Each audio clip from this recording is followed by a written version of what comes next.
Sir आपका मेरे channel पे स्वागत है सर। अभी 70 बीपीएससी की 1700 सीट सर आने वाली है, तो न्यू एस्पिरेंट सर कैसे तैयारी करें? अगर जैसे प्रीलिम्स अभी आने वाली है, एग्ज़ाम अभी तो फॉर्म, हाँ, इसके लिए सबसे पहले ये देखा जाए कि जो लास्ट हम लोग एग्ज़ाम दिए थे 69th वाले में, वो पेपर का लेवल बहुत अच्छा था, मतलब बहुत अच्छे लेवल पे हुई थी। तो मुझे लगता है कि जो मेरा अब तक का जो एनालिसिस था उसके हिसाब से जो करंट अफेयर्स है, अगर उसकी बात की जाए तो वो करीब अगर हमें उसको तैयार करना है तो विज़न और परफेक्शन आईएएस जो मैंने करा, जो कि 23 नंबर वहाँ से आते हैं, और लाइन टू लाइन जो क्वेश्चंस वहाँ से विजन से मतलब कवर हो, हाँ, विज़न से और परफेक्शन आईएएस करें तो आपका ऑलमोस्ट क्वेश्चन 23 से 24 क्वेश्चन आप कवर कर लेते हैं। हाँ, और अगर साइंस की बात करें तो 6 क्वेश्चंस थे लूसेंट से, 6 क्वेश्चंस थे क्लास 6 के एनसीईआरटी 6 से 10 तक के, और 3 क्वेश्चंस थे 11-12 साइंस से जो एनसीईआरटी से थे। तो 15 क्वेश्चंस थे एनसीईआरटी से, और 15 वो क्वेश्चंस थे जो कि आपके विज़न आईएएस में जो शॉर्ट्स नोट्स होते हैं ना, शॉर्ट्स वाले, वो वहाँ से थे 15 क्वेश्चंस जो कि वहाँ के लाइन से पूछे गए थे। तो आपको करंट अफेयर्स भी बहुत अच्छे से करना होगा, साइंस एंड टेक। और साइंस में सर बहुत लोग घटना चक्रावलोकन और लूसेंट साइंस पढ़ते हैं, हाँ, तो क्या वो हेल्पफुल होगी? वो हेल्पफुल है, लेकिन आपको ज़्यादा मार्क्स नहीं दे पाएगी, लेकिन वो करना चाहिए, प्रैक्टिस के लिए आपको करना चाहिए। वहाँ से क्वेश्चंस लगते हैं और लगेंगे, इस बार भी आएंगे, और लेकिन थोड़ा सा अपना लेवल बढ़ा के पढ़ना होगा। 69 में सर बहुत क्वेश्चन स्टेटमेंट बेस्ड क्वेश्चन आ गए थे। Yes sir. तो उसकी तैयारी कैसे करें? स्टेटमेंट बेस के लिए आप एनसीईआरटी का बेसिक्स आइडिया होना चाहिए, क्योंकि कोई जैसे एनसीईआरटी की जो बात करें ज्योग्राफी में, तो वहाँ के लाइन बाय लाइन क्वेश्चंस थे एनसीईआरटी से थे, और आप ईज़िली अगर आप पढ़ते हैं, उसको रिवाइज़ करते हैं अच्छे से, तो सॉल्व हो जाएंगे। स्टेटमेंट वाइज क्वेश्चंस में बहुत झमेला नहीं है, बहुत ज़्यादा आपको डीप नहीं जाना होगा, आप नॉर्मल भी करेंगे तो आपका हो जाएगा। इकोनॉमिक सेक्शन के लिए? इकोनॉमिक सेक्शंस के लिए अगर जैसे कि मैंने तो रमेश सिंह यूपीएससी के लिए कवर किया था, और एक आता है वनली आईएएस उड़ान का, उसको मैंने 2 चीज़ को कवर किया था। आप विज़न आईएएस के कुछ एरियाज़ को कवर कर सकते हैं, उसमें कुछ ऐसे हैं जैसे कि अगर कुछ भी अगर एरिया, जैसे कि बैंकिंग से कुछ था, लास्ट टाइम बैंकिंग और इंसॉल्वेंसी पे कुछ क्वेश्चंस थे, तो उसके बेसिक्स पूछे कि इंसॉल्वेंसी और बैंकिंग का मतलब एक्चुअली बैंक्रप्सी का और इंसॉल्वेंसी का मतलब क्या है। आप बेसिक्स ही करिए, बेसिक्स से आपका काम हो जाएगा। हाँ, जो चीज़ें हैं बहुत ज़्यादा डीप नहीं पढ़ना है। लक्ष्मीकांत इज़ इनफ, हाँ इनफ है, क्योंकि उससे 10-12 क्वेश्चंस रहते हैं, और उसके जो बेसिक्स हैं उसके भी बहुत डीप नहीं पूछा, बहुत नॉर्मल पूछा, और बेसिक्स पे ही पूछा। सर जैसे कि बहुत लोग यूपीएससी की तैयारी करने वाले ही ज़्यादा बेहतर कर रहे हैं, तो क्या बीपीएससी की पैटर्न और यूपीएससी पैटर्न पे जा रही है क्या? हाँ, मतलब कि कुछ क्वेश्चंस को अगर इन्वायरमेंट को छोड़ दे, इन्वायरमेंट से कुछ क्वेश्चंस थे, 4-5 क्वेश्चंस थे इस बार। अगर देखा जाए तो उतना डीप नहीं पढ़ना है, यूपीएससी के लेवल पे नहीं जाना है। आप नॉर्मल पढ़े थे, आर्ट एंड कल्चर हम लोग को बहुत ज़्यादा यूपीएससी में पढ़ना पड़ता है, बहुत डीपली जाना पड़ता है कि अमरावती जो आर्किटेक्चर वगैरह वहाँ के, चाहे साउथ इंडिया के बारे में बहुत डीपली। तो इसमें वैसा नहीं है। आप अगर अपने नॉर्थ इंडिया में, या आप बिहार के जैसे कि कुछ आर्ट एंड कल्चर वाले एरियाज़ हो गए, आप उसको भी कवर करें तो बीपीएससी ये उसको फॉलो करती है, मतलब वहाँ तक एरिया को लेके चलता है। तो मुझे लग रहा है कि बिहार के आर्ट एंड कल्चर वाले एरियाज़ पे कवर की जाए, और कुछ बिहार में जो कुछ ऐसे डायनेस्टीज़ थे, उन्होंने जो आर्किटेक्चर और स्टाइल फॉलो किए थे, हाँ, ये सब अगर है, जैसे स्तूपा पूछा, तो आप यही सब पढ़िए। स्तूपा हो गया, मधुबनी पेंटिंग के बारे में, या गुप्ता पीरियड में कुछ नागरा स्टाइल वगैरह जो डेवलप्ड हुआ था, अब ये सब चीज़ पे अगर करें तो फिर हो जाएगा, मतलब उससे ज़्यादा डीप नहीं जाएगा। तो फिलहाल तो ऐसा है। और सर एसए के लिए तैयारी कैसे करेंगे सर? इधर 2 बार से जो एसए आ रही है उसकी तैयारी सर? एसए के लिए मैंने यूपीएससी के जो एस्पिरेंट्स हैं, जो टॉपर्स हैं, जैसे टीना डाबी हो गई, और इससे पहले भी 2-3 जो टॉपर्स थे, 1-2 मैम थी, मुझे नाम याद नहीं आ रहा, तो मैंने जो उनके आंसर्स थे, उन्होंने जो विज़न वगैरह में दिए थे, उनके आंसर्स मिल जाते हैं यूट्यूब पे, और आपको मिल जाएंगे, आपको गूगल वगैरह पे। तो मैंने उसको पढ़ा था, और कुछ क्लास नोट्स थे मेरे, तो मैंने उसको ही फॉलो किया था बहुत ज़्यादा। इससे सर कितने पेज में लिखनी चाहिए जनरली बीपीएससी? जनरली अगर मैं एक पेज में 120 वर्ड्स के आसपास लिखता हूँ, तो मैं 8-9 पेज स्टैंडर्ड मानता हूँ। 9 पेज तक बहुत बढ़िया है। बहुत लोग सर कोटेशन वगैरह लिखते हैं, तो क्या वो उस मार्क्स बढ़ाती है? हाँ, कोटेशंस, बहुत कोटेशंस हो गया, पोएम्स हो गए, ये सब देना बहुत अच्छा माना जाता है। लिंक के साथ रखिए, आंसर्स के पैराग्राफ उस कोटेशन से मैच होने चाहिए, और ये बहुत बेटर होगा फिर। और कुछ ऑथेंटिसिटी के लिए जैसे आप कुछ लिखते हैं तो उसका ऑथेंटिकेशन क्या है, तो उसके लिए कुछ अगर डेटा है किसी गवर्नमेंट का या ऐसा कुछ, तो आप उसको वहाँ पे उसको प्रूफ के तौर पे डाल सकते हैं। सर एस्से में डायग्राम फ्लो चार्ट बनाने से क्या कुछ मार्क्स? नहीं बनाना चाहिए। नॉर्मली आप जैसे एस्से का पैटर्न है आप उसी को फॉलो करें।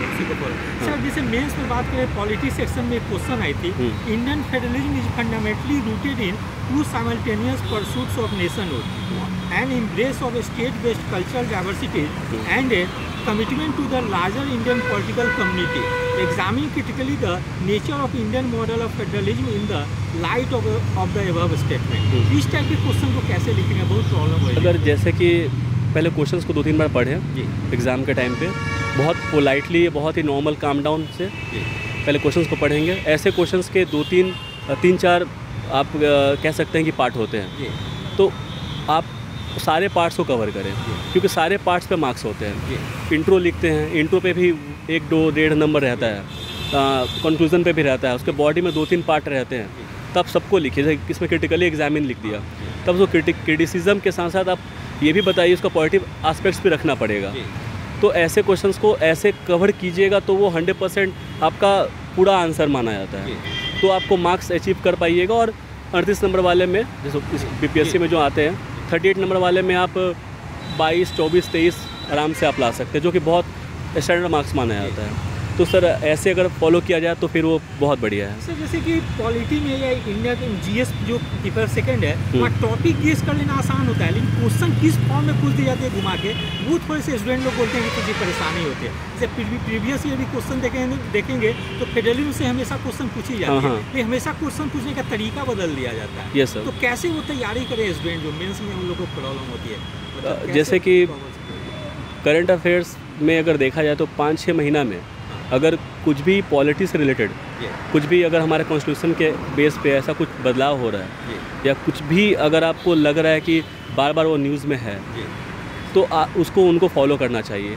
5-6 मंथ का अगर हम मैगज़ीन पढ़ें तो उससे हो जाएगा।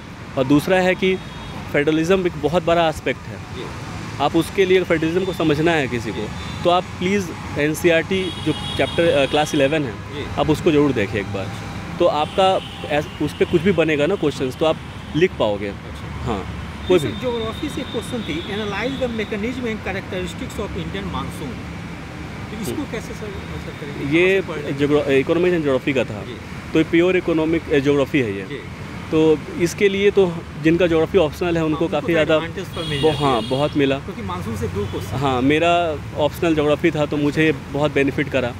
तो 2 क्वेश्चंस थे ज्योग्राफी प्योर से, वही बड़े बड़े वाले। इसके लिए अब क्या है कि ज्योग्राफी भी पढ़ना पड़ेगा आपको, तो आपको सब कुछ पढ़ना है। एल नीनो के बारे में पढ़िए, और जो इंडियन ओशंस के बारे में पढ़िए, टेक्टोनिक वगैरह थोड़ा सा देख लीजिए, कुछ ऐसे चीज़ देख लीजिए जिसको आप रिफ़र कर पाओ। मतलब कि तो प्योर इस बार पूछा मानसून, उस जगह पे अगर बेटर क्या कर सकते हैं कि आप मानसून को तो डिस्कस किए, साथ में बताइए कि उस मानसून का इकोनॉमिक पे क्या इम्पैक्ट पड़ रहा है, पॉजिटिव या नेगेटिव, तो वो एक ज्योग्राफी, इकोनॉमिक ज्योग्राफी मेंशन हो जाएगा, दोनों हो जाएगा। तो ऐसा ध्यान में रखा जा सकता है। सर जैसे नॉन ज्योग्राफी के जो स्टूडेंट है वो लोग मतलब कौन सा बुक फॉलो कर ले कि उनका ये सब क्वेश्चन अच्छा से लिखा जाए? सर 11 का जो NCERT है, वो अगर पढ़े रहेंगे तो हाँ, उसका 2 है, एक फिजिकल, एक फंडामेंटल करके, और एक फिजियोग्राफी वाला है। वो दोनों अगर कर लेते हैं और इस पर अपना आंसर तैयार कर लेते हैं, 1-2 चैनल है अगर यूट्यूब पे अगर आप जो प्रेफर करें तो वहाँ से मानसून समझ लीजिए, एक आंसर पैटर्न फॉलो कर लीजिए। सिर्फ मानसून की बात नहीं करें, और भी मतलब हाँ, और भी चीज़ें हैं। अगर लैंडफॉर्म पूछ दिया, कुछ भी पूछ दिया कि फ्लड से कुछ पूछ दिया जैसे कि, तब उसके लिए पहले आंसर तैयार कर लीजिए कि क्या क्या चीज़ें हो सकती है जो इकोनॉमिक रिलेटेड वो ज्योग्राफी का एस्पेक्ट्स है। तो हो सकता है कि वो आपका फिर आपको छूटेगी नहीं क्वेश्चंस। हाँ, फिर सर एक क्वेश्चन थी, discuss the state of tourism industry in India and analyse its future in the country. तो इसको सर मतलब कैसे इंडिया का मैप बना के दिखा देंगे, टूरिस्ट प्लेस कौन कौन सा है उसको? हाँ, अगर ये दिखाते हैं तो एक कह सकते हैं कि बूस्ट करेगा आपके मार्क्स को। ये एक अच्छा सेगमेंट माना जाता है, तो आप ये दिखा सकते हैं इसमें। फिर सर एक मानसून से एक और क्वेश्चन थी sir, describe monsoon system of India, its nature, types, climate change, distribution, synonyms, east and west, jet stream and feasibility. इस क्वेश्चन में एक अच्छी बात क्या है कि सारे एस्पेक्ट्स को उसने लिख दिया है कि आपको ये सारे एरियाज़ पे लिखना है। तो बहुत ज़्यादा लिखना नहीं था, थोड़ा थोड़ा लिखिए, सारा एरिया कवर हो जाता है, लेकिन डायग्राम के साथ। अच्छा, डायग्राम के साथ हाँ, डायग्राम के साथ बनाइएगा तो वो क्या होता है कि ज्योग्राफी का एक रूल है कि आप कुछ भी दिखाइए, डायग्राम दिखाते हैं तो फिर हाँ लिखना भी कम पड़ेगा, डायग्राम पे दिख भी जाता है, तो ये अच्छा होता है। सर एक इकोनॉमिक्स से क्वेश्चन थी, explain trickle down theory of economic, its major elements, benefits, limitation and criticism in contest to Indian planning. ये तो इकोनॉमिक्स, ये प्योर इकोनॉमिक्स है। इसके लिए जैसे कि जिनका इकोनॉमिक्स ऑप्शनल रहा है उनके लिए ये है, क्योंकि ऐसे तो कोई नहीं पढ़ता है इसको, जनरली कोई पढ़ते नहीं हैं, तो इसके लिए आपको वो पढ़ना पड़ेगा। देखिए ये सारे तो एक्सेप्शनल केस में अगर देखा जाए तो आते हैं, अदरवाइज़ हमेशा तो डिविडेंड पे या बाकी बिहार के इकोनॉमिक पे पूछा है या फूड प्रोसेसिंग पे पूछा, हमेशा ऐसे क्वेश्चंस पूछा गया। इस बार थोड़ा प्योर बेसिस पे चला गया। अब इसके लिए सर मैं अभी तो कुछ क्लियर नहीं कर सकता, क्योंकि ये इकोनॉमिक्स का कहाँ तक वो कैसे पूछेगा, अब ये तो सर आयोग। एक और क्वेश्चन थी, describe the distribution of schedule caste and schedule tribe population in Bihar and comment on their level of socio economic conditions. इसको सर मैप बना के बिहार में दिखा दे SC ST कहाँ पे है।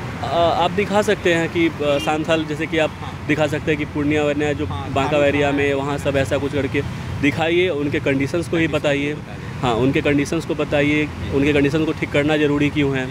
और कुछ गवर्नमेंट के साइट्स है, मतलब जहाँ पे आपको परसेंटेज दिख जाएगा कि कितना परसेंटेज कहाँ डिस्ट्रीब्यूटेड है, तो आप वो दिखाइएगा, तो ये एक अच्छा पैटर्न है। फिर सर करेंट में एक क्वेश्चन थी कि सर सुप्रीम कोर्ट की वर्डिक्ट आई थी जेंडर स्टीरियोटाइप पे, वो चर्चा में थी, वो क्वेश्चन पिछले बार पूछ दी गई थी, तो वो सबको कैसे, मतलब किस चीज़ पे फोकस करें कि वो सब क्वेश्चन टैकल हो जाए। सर देखिए, हर दिन हमेशा आप देखिएगा कि हर मंथ में 2-3 कुछ ना कुछ जेंडर पे, मतलब वुमन पे कुछ ना कुछ चीज़ें आते रहती है।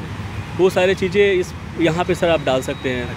हाँ, जो भी आप उस क्वेश्चंस को आप जब पार्ट वाइज डिवाइड कीजिएगा तो सारा वहाँ पे आपको दिख जाएगा। जो न्यूज़पेपर पढ़ते हैं ना, डेली न्यूज़पेपर, उनके लिए क्वेश्चन बहुत ईजी है सही में, क्योंकि इस बार जो 69 था ना, वो न्यूज़पेपर वालों के लिए बहुत बेस्ट था जो पढ़ते हैं। ठीक है sir, thank you, best of luck for interview. Thank you sir. अभी जैसे 70 BPSC की 1700 सीट आने वाली है, तो न्यू रेजिडेंट उसकी कैसे तैयारी करें PT का, कुछ बताएंगे सर। प्रीलिमिनरी के लिए आपको 3-4 सब्जेक्ट पर कमांड होनी चाहिए। पहला तो आपको हिस्ट्री, दूसरा ज्योग्राफी, तीसरा political science, that means constitution से संबंधित question, and the fourth one is आप क्या कहते हैं जनरल जो नॉलेज आती है, GS पार्ट, दैट ये आपका प्रॉपर मेंटेन होना चाहिए। अगर ये 4 सब्जेक्ट पर आप कमांड रखते हैं then you can easily qualify for PT, and some questions are related in the PT are asked from the previous past questions. You should also have knowledge regarding the previous questions of the Bihar, especially Bihar associated. Yes. Current affair से भी sir 30 question पूछ दी जाती है current affair से, उसकी तैयारी कैसे करें। करंट अफेयर के लिए जो मार्केट में अवेलेबल जो क्या कहते हैं मैगजीन्स वगैरह हैं, उन पर आप रिलाई कर सकते हैं इसके लिए। जैसे कोई बताएंगे सर कौन सी मैगजीन? अब जैसे हिंदी मीडियम वाले हैं तो क्या कहते हैं उनके लिए दृष्टि की आती हैं। हम जैसे मैं इंग्लिश मीडियम से हूँ तो मैं विज़न के लिया हूँ, मतलब मैं UPSC की भी प्रिपरेशन करता हूँ, तो विज़न की आप ले सकते हैं। और क्या कहते हैं एडुकेटेरिया वाली आती है, स्पीडी आती हैं, यही सब। अच्छा, ज्योग्राफी के लिए सर कहाँ से देखें? ज्योग्राफी के लिए आप इंग्लिश मीडियम से हैं तो वो क्या कहते हैं NCERT पर रिलाई करिए आप, टोटली रिलाई ऑन NCERT। किस क्लास तक पढ़ लेंगे NCERT आप 6 से लेकर 12 तक का रखिए ज्योग्राफी के लिए, दैट इज़ सफिशिएंट। इकोनॉमी के लिए सर? इकोनॉमी के लिए आप रमेश सिंह की पढ़िए जी। तो सर बिहार बजट और इंडिया का बजट से वो तो रेगुलर मैगजीन्स में जो आती हैं उसको आप उससे कवर कर लेंगे। हाँ, और साइंस के लिए सर? साइंस के लिए आप ल्यूसेंट ले लीजिए।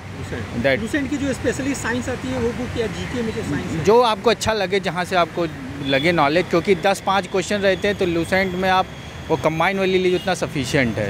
हाँ। सर मेंस की थोड़ी बात करें तो सर पॉलिटी में क्वेश्चन थोड़ी सी मतलब डायनेमिक टाइप की आती है, उसकी तैयारी कैसे? तो इसके लिए देखिए, पहली बात तो मेंस वही बंदा दे पाएगा जिसने लगभग 2-1 साल की थॉरो प्रिपेयरिंग की होगी। इसके लिए आपको मैंने जो बुक सब्जेक्ट्स बताए हैं, बुक्स बताए, उस पर आप इनिशियली कमांड बनाइए। इसके पश्चात मेंस में जो करंट इश्यूज़ होते हैं उनको अपने स्टैटिक पार्ट से ज्वाइन करके लिखिए मेंस में, then you can easily qualify for mains. 69 में क्वेश्चन पूछी गई जी। थी, Indian federalism is fundamentally rooted in two simultaneous pursuits of nationhood or an embrace of state-based cultural diversity and a commitment to the larger Indian political community. Examine critically the nature of Indian model of federalism in the light of the above statement. Okay. इस type के प्रश्न को कैसे? हाँ, तो इसमें देखिए सीधा वो क्वेश्चन है, वो आदमी को केवल लग रहा है कि वो भटका रहा है, बट वो सीधा पूछ रहा है कि आप उसमें सीधा जाइए, डिफाइन करिए what is Indian federalism. Indian federalism you should know that it is the division of the power between the two level, that the centre and the state. Then यहाँ से हम इंडियन फेडरलिज्म की definition को cover कर लेंगे। Next part उसमें क्या है सर बताएं? ये यहाँ पर थी वो cultural diversity and commitment to the larger Indian political. हाँ, अब उसमें कह रहा है कि कल्चरल डाइवर्सिटी। फिर आप भारत की विशेषताएं बताइए कि India is known for its cultural diversity, it has many tradition, many religion, many languages, and in सबको समराइज़ करते हुए इसको आप फेडरलिज्म से जोड़िए कि how the federalism is supporting all these. In this way you can answer this question very. Sir section 2 में है सर, जैसे ज्योग्राफी से कि analyse the mechanism and characteristics of Indian monsoon. ये कहाँ से कवर करें? ये मानसून तो डायरेक्ट मानसून का क्वेश्चन है, ये तो कोई इससे डायनेमिक है। बुक को पढ़ लेंगे सर तो ये मानसून, ये तो हर कवर बुक में ये कवर किया गया है। बिल्कुल बिल्कुल हर बुक में एनसीईआरटी में ये दिया गया what is Indian monsoon. Indian monsoon can be broadly described into the 4 part. Sir discuss the state of tourism industry in India and analyse its future in the country. This question is totally on the current affair. This question is on current affair. तो आप इसमें tourism में बात करिए कि what the government Bihar, अगर बिहार से हैं तो Bihar what is the government of the Bihar. Okay, all India. नहीं हाँ, तो इंडियन टूरिज्म आप डिफाइन करिए कि why India is known for it tourism. You should इसको बताइए कि India has architecture, it has a history of this places, what are the major sites of the tourism in India, all this. then you should attach it to the what the current status is of that tourism in India, how the government is working over that, all this you can cover this। इसको sir India में map भी बना देंगे tourist. बिल्कुल वो तो define करते हैं। जितने आप वेरिएशन लाएंगे अपनी लेखनी में, वो लिखने में, उतने ही आपके मार्क्स बढ़ेंगे। फिर सर एक क्वेश्चन है, describe the distribution of schedule caste and schedule tribe population in Bihar and comment on their level of socio economic condition. इसको ये तो डायरेक्ट आप क्या कहते हैं, बिहार के जिस समय ये क्वेश्चन आया था उस समय बिहार जाति जनगणना पर विचार चल रहा, तो वहाँ से आप इसको डायरेक्टली अटैच कर सकते थे। बिहार की पूरी पॉलिटिकल डिफाइन करिए, ज्योग्राफी, देन आइडेंटिफाई करिए कि कौन सा रीजन SC/ST मिलते आते हैं, कहाँ पर सांथाल्स हैं, कहाँ से मुंडाज हैं, अब यहाँ से कवर कर लेंगे। फिर सर एक क्वेश्चन थे कि describe monsoon system of India, its nature, types, climate change, distribution, synonyms, east and west, jet stream and feasibility. ये सेम क्वेश्चन है, मानसून है। अच्छा, कोई इसमें करना ही नहीं है। ये कौन सी बुक से देख लेंगे तो सर? ज्योग्राफी से, आपको ज्योग्राफी की एनसीईआरटी आप मेजरली, एनसीईआरटी आपको सब कवर करवा देगी। फिर एक क्वेश्चन इकोनॉमिक्स से थी कि explain the trickle down theory of economics and its major elements, benefits, limitations and criticism in contest to Indian. ये थोड़ा क्रिटिकल क्वेश्चन, ये जनरल बुक में नहीं मिलेगा। ये आपके लिए डीप थॉरो स्टडी करनी पड़ेगी जी। अच्छा सर एक क्वेश्चन करेंट से रिलेटेड पूछ दी गई थी, वो G20 का एंशिएंट फिलॉसफी से रिलेट करके। हाँ, वासुदेव कुटुंबकम। तो उसको कैसे क्या? तो वासुदेव कुटुंबकम आप जानते हैं कि भी हम लोग भारत में हैं, भारत विश्व गुरु बनने के लिए और अग्रसर है। भारत सरकार हुई चाहे बिहार सरकार हुई, हर सरकार के द्वारा ये गतिशील तरीके से इस पर प्रयत्न किया जा रहा है। वासुदेव कुटुंबकम सब कहते हैं कि हम लोग पूरे ब्रह्मांड जो है यूनिवर्सल परिवार है, हम लोग इस फैमिली में बिलीव करते, इसीलिए हम लोगों ने नॉन अलाइनमेंट मूवमेंट को ज्वाइन किया था, इसीलिए इधर किसी एक पर्टिकुलर सेक्ट उस पर नहीं गए थे। तो आप इसको तो हिस्ट्री से भी कवर कर सकते हैं और थोड़ा अपनी व्यक्तिगत नॉलेज से। फिर सर एक करेंट से क्वेश्चन थी कि explain the concern of the supreme court of India on combating gender stereotypes. Yes, ये सुप्रीम कोर्ट की verdict जी है। बिल्कुल बिल्कुल बिल्कुल। ये जो है सुप्रीम कोर्ट का जुरिडिक्शन, तो जो सुप्रीम कोर्ट में क्या है, आप इसमें अटैच करेंगे कि क्या कहते हैं, जो सुप्रीम कोर्ट के अंदर ही कि कितने जजेस जो हैं वो मेल हैं फीमेल हैं, आप इसको लीजिए। फिर जो सुप्रीम कोर्ट वुमेंस के फेवर में कितने मतलब क्वेश्चंस जुरिडिक्शन दे रहा है, वो सब सारे ये बिल्कुल आप इसमें इसको ज्वाइन करिए। फिर सर एक क्वेश्चन थी, describe the parameters and impacts of the global wage report 2022-23। तो बेज तो ये क्या कहते हैं, करंट का फेयर क्वेश्चन है, डायरेक्ट आप किसी भी मैगजीन में विजन हो गई दृष्टि आपसे वहाँ से मेंस के पॉइंट ऑफ व्यू से लोग सोच के नहीं चलते, हाँ, यानी PT point of view PT से, हाँ, वर्ल्ड में किसका रैंक हाँ, है, इंडिया हाँ, का रैंक क्या है, तो वो तो न जब मेंस की आप तैयारी करेंगे तो आपको पूरा थॉरो स्टडी करनी पड़ेगी ना। करंट सिचुएशन भारत की, जैसे बेजीज में भारत की करंट सिचुएशन क्या है, पहले क्या थी, गवर्नमेंट क्या कर रही है, क्या इम्प्रूवमेंट किए जा सकते, क्या इम्प्रूवमेंट हुए हैं, ये सब आपको उसमें लिखना पड़ेगा। Then you can do better. Sir ये क्वेश्चन का आंसर कितने पेज में लिखेंगे लॉन्ग वाले? अगर लॉन्ग क्वेश्चन है 30 लगभग 30 नंबर का आता है, 38 मार्क्स का आते हैं, तो मान के चलिए कितने पेजेस, 6 पेजेस रहते थे अप्रॉक्सीमेटली। शॉर्ट जो 8 नंबर की जो आती है अप्रॉक्सीमेटली 4, 3.5, 4 के आसपास। हाँ, सफिशिएंट। ठीक है sir, thank you, best of luck. Thank you so much. Sir आपका मेरे चैनल पर स्वागत है। सर अभी 70 बीपीएससी की लगभग 1700 पोस्ट आने वाली है, तो उसकी न्यू स्टूडेंट कैसे तैयारी करेंगे, बताएंगे पीटी के बारे में? अभी बीपीएससी का पैटर्न बदल रहा है और बेसिक पे बीपीएससी ज़्यादा फोकस कर रही है, तो हम तो यही कहेंगे सबको कि एनसीईआरटी पे ज़्यादा फोकस करे और करंट के लिए कोई भी जो बुक है जो प्रचलन में है उसको फॉलो कर ले। लेकिन एनसीईआरटी सब पूछी जाती है करंट से 30 क्वेश्चन, तो वहाँ को कहाँ से करें? बिहार से भी करंट रहती है। हाँ, तो बिहार स्पेसिफिक करंट और नेशनल इंटरनेशनल जो इवेंट होते हैं उसको देखना होगा। उसको देख लें। कोई मैगजीन बताएंगे सर, कोई ऐसा सोर्स वगैरह? बाज़ार में तो बहुत सारी मैगजीन है, विजन है, दृष्टि है, एडुटेरिया भी है, परफेक्शन IAS है, अगर बिहार को लेंगे तो हाँ कोई भी एक ले सकते हैं। हिस्ट्री से भी लगभग सर 30 से 35 क्वेश्चन पूछी जाती है, उसकी तैयारी कैसे करें? उसके लिए जो भी रेफरेंस बुक है, एनसीईआरटी हो गया और रेफरेंस बुक जो भी है उसको रिलीजियसली आपको करना होगा। अच्छा। और सर इकोनॉमिक सेक्शन के लिए सर? इकोनॉमिक सेक्शन के लिए तो एनसीईआरटी के साथ ही आप जाइए। उसमें सर बिहार की बजट और केंद्र से बजट से पूछ दी जाती है प्रश्न, तो वो कहाँ से तैयार करेंगे इसमें? वो जो बजट आता है उस टाइम आप उसको देखिए और बाद में जो बजट का कंसाइज फॉर्म ये निकालते हैं कोचिंग वाले, उसको भी देख सकते हैं। ज्योग्राफी के लिए सर? ज्योग्राफी के लिए तो एनसीईआरटी। अच्छा, किस क्लास में? 11th 12th। तो वैसे मैं कहूँगा कि 6 से ही पढ़ ले, 6 to 12 पढ़ लेना। वो पढ़ ले तो सफिशिएंट। हाँ, सफिशिएंट। वो आपको पीटी से लेके मेंस तक दोनों में? हाँ, सब में। अच्छा, अरे सर एक चीज़ पूछना चाहते हैं कि स्टूडेंट पूछ रहे थे क्या मोबाइल लेकर अंदर जा सकते हैं जहाँ डॉक्यूमेंट वेरिफिकेशन हो रही है? नहीं, मोबाइल लेके अंदर जा सकते हैं, बट आपको यहाँ पे जमा करा लेगा गेट पे। हाँ, इन लोगों का वो गाइडलाइन है कि यहाँ पे गेट पे अंदर लेके नहीं जाना। Yes sir. अच्छा सर, मेंस में जैसे पॉलिटी सेक्शन में काफ़ी डायनेमिक क्वेश्चन पूछी जाती है, उसकी तैयारी कैसे करें पॉलिटी सेक्शन में? पॉलिटी का तो बाइबल लक्ष्मीकांत है, उसी को पढ़ते हैं, सब कोई वही पढ़ते हैं। बस ये है कि किसने कितने अच्छे तरीके से पढ़ा है उसका सक्सेस रेशियो उतना ज़्यादा बढ़ जाता है। तो सर करंट से रिलेट करके भी पूछ दी जाती है, तो वो कैसे? हाँ, तो करंट इश्यू को देखना, वो तो करंट में ही आएगा, करंट इश्यू को तो देखना ही होगा। कुछ बिहार से भी रिलेटेड करके पूछ दी जाती है, वो भी तो करंट इश्यू ही हो गया ना। बिहार में जो भी करंट में चल रहा है उसको आप पॉलिटिक्स है या पॉलिटिक्स है उसको जोड़ के देखिए। और ज्योग्राफी इकोनॉमी के लिए वही बेसिक वही है, एक ही फंडा है, एनसीईआरटी पढ़िए और करंट। साइंस टेक में भी एनसीईआरटी सभी चीज़ की रामबाण है, यही सब। और जो पेपर फर्स्ट में नेशनल इंटरनेशनल करंट अफेयर्स पूछती है सर, वो कहाँ से करें? उसके लिए विजन IAS की मंथली मैगजीन आती है, उसको देख सकते DI के लिए हैं। DI प्रैक्टिस पे हो जाता है, जो भी प्रैक्टिस। नंबर ऑफ क्वेश्चन काफ़ी ज़्यादा बढ़ गए हैं पहले के कंपेरिजन में, तो मतलब क्वेश्चन छूटने की संभावना रहती है, तो क्या टेस्ट सीरीज कहीं ज्वाइन करना फ़ायदेमंद रहेंगे? पीटी में तो वही 150 क्वेश्चन है, बस उसमें मेंस में बढ़ गया तो उस आंसर राइटिंग प्रैक्टिस पे ज़्यादा फोकस करना होगा।